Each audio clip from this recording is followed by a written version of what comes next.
교수님, 아까 강의 주실 때 새로운 여성들의 등장 이 부분이 굉장히 흥미롭게 들리던데요. 조금 더 구체적으로 말씀해 주시죠. 어떤 여성들입니까?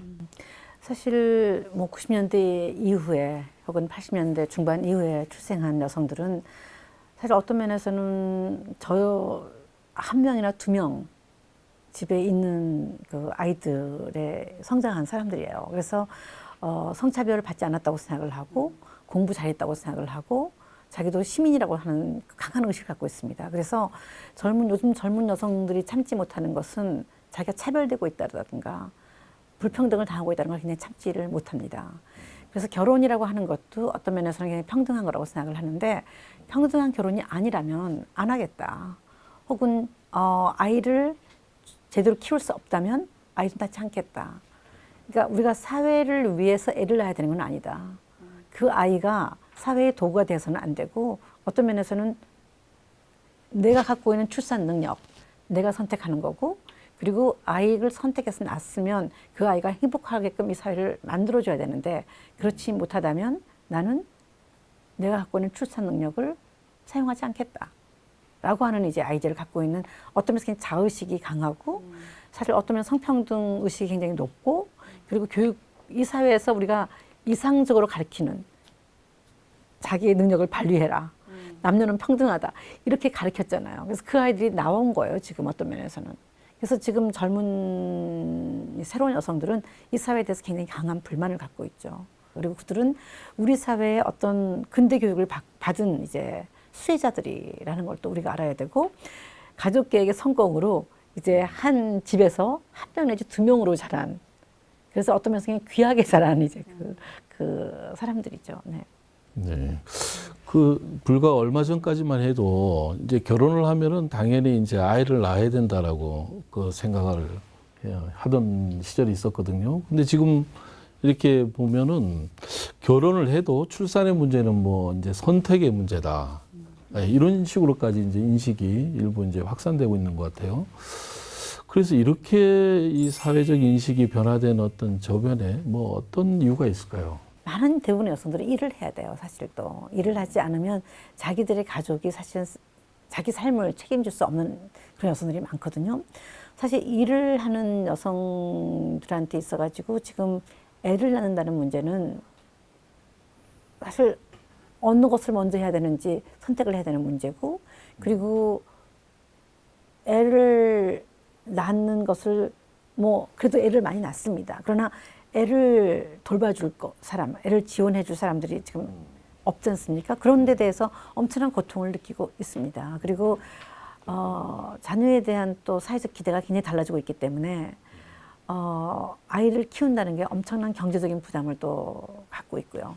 그래서 지금 아이들에 대한 사회적 관념의 변화, 그 다음에 이제 이 모든 것을 책임져야 되는 이제 그 어떤 가구의 부담들이 이제 일차적으로 이제 아이에 대한 뭐 출산을 지연하는 문제 있을 수 있고 또 그것만이 아니라 결혼을 하는 문제하고 아이를 낳는 문제가 별개일 거라고 생각하는 이제 그 아이디어도 있습니다. 그러니까 자기가 뭐 남편하고 혹은 부인하고 같이 살고 있긴 하지만 이것이 아이를 위해서 만난 건 아니라는 거죠. 어떤 면에서는.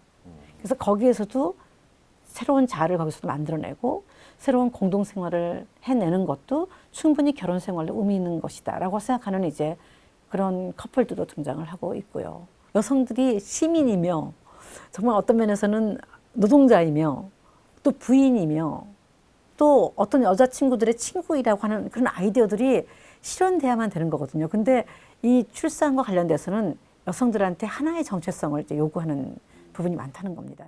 그런 여성이 여러 개의 위치를 가지고 여러 가지를 하고 싶지만 아이 어머니가 됨으로써 가지는 제약은 뭐 보편적인 게 있을 텐데 우린 유난히 더 강하다는 뜻입니까? 이게 출산율이 이렇게 낮은 거는? 지금 뭐 우리 사회에 요즘 굉장히 많은 사람이 읽었던 82년생 김지영의 그 이야기가 이 여성이 갖고 있었던 직장에 대한 꿈 같은 것도 아이가 생기면서 완전히 이제 달라져 버리기 시작을 하죠. 그러면서 또 동시에 이 아이만을 돌보고 있는 여성에 대한 굉장히 사회적인 요즘 비판이라고 그럴까요? 어떤 사회적인 어떤 뭐 스티그마라고 그럴까요? 이제 그 소설에서는 엄마가 사람들이 자기를 맘충이라고 할 때 완전히 쇼크를 받으면서 이제 정신 이상이 되는 거잖아요. 일종의 어떤 면에서. 사실은 엄마가 되기 전에 여성이 출산 능력이 있기 때문에 엄마가 되는 것이 아니고 아이가 탄생하는 그 순간부터 아이의 요구에 응답을 하면 사실 엄마가 되는 거라고 저는 생각을 합니다. 근데 이 응답을 해야 되는 모든 책임이 이 아이를 낳았다는 여성한테 이제 가기 시작을 할 때 뭐 굉장히 힘든 거죠. 그렇죠. 유난히 우리나라 더 그렇고. 네. 우리 사회 일각에서 이제 그 여성들이 요즘은 이제 학력이 수준이 굉장히 높아졌잖아요. 남자하고 뭐 그 차이가 없고 또 학력의 수준이 높아지면서 또 경제 활동도 활발하게 하고 사회적 참여 활동도 활발하게 하고 뭐 이러다 보니까 오히려 그게 이제 출산율에 이렇게 영향을 주는 게 아닌가 이런 시각도 있는 것 같은데 어떻게 생각하세요? 그러니까 일반적으로 그렇게 얘기를 하지만 거기에서 가장 관건이 되는 거는 그러니까 예를 들어서 제가 아까 조금 전에 북유럽 했지만 북유럽은 여성 고용률도 거의 75%에 가깝습니다. 그러면 아이도 거의 2명 가까이 나고 고용률도 60% 이상, 70% 이상 되는데 그러면 지금 이제 사회자께서 말씀하신 거하고 배치가 되는 거죠. 그럼 왜 여기는 여성 고용률도 이렇게 높은데 출산율이 높을 수가 있느냐.